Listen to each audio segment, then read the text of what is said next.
ఒక్క శివాలయంలో మాత్రం ఒక నియమం ఉంటుంది. పగటి పూట అంత శివలింగం ఒక్కటే ఉంటుంది దర్శనానికి యోగ్యంగా.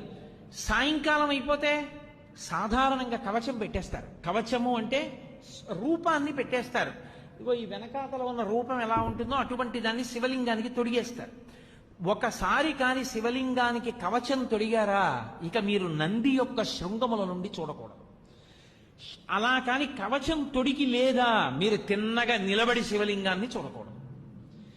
అప్పుడు చూసేటప్పుడు మాత్రం మీకు అదృష్టం పండిందని గుర్తు. కవచం పెట్టకముందు మీరు శివాలయంలోకి వెళ్ళారంటే మీ భాగ్యం పండిందని గుర్తు. ఎందుకో తెలుసా?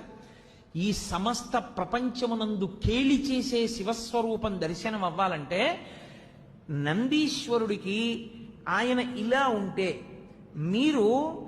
మీకు ఎడం పక్కన నంది ఉండేటట్టుగా వచ్చి మీ ఎడం చేత్తో ఆయన యొక్క పృష్ఠభాగంలో అవయవాన్ని ఒక్క లిప్త కాలం పట్టుకోవాలి. కుడి చేతి బొటన వేలు చూపుడు వేలు శృంగముల మీద ఉంచాలి.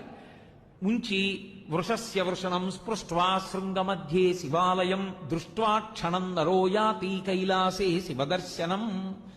ఇలా పెట్టి తర్వాత ఎడం చేత్తో పట్టుకుని ఒక్కసారి ఇలా నొక్కి వదిలేయాలి. అలా నొక్కి వదిలినప్పుడు ఆయన ఊపిరి అనాగుతుంది. ఆయన ఊపిరిలో సయ్యాటలాడుతూ ఉంటాడు ఊయలలో శివుడు. ఆ ఊయల ఆగుతుంది.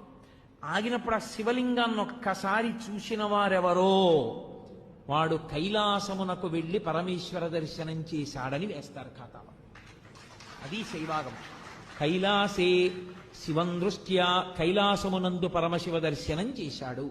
కవచం పెట్టేశారనుకోండి ఇక చూడకూడదు.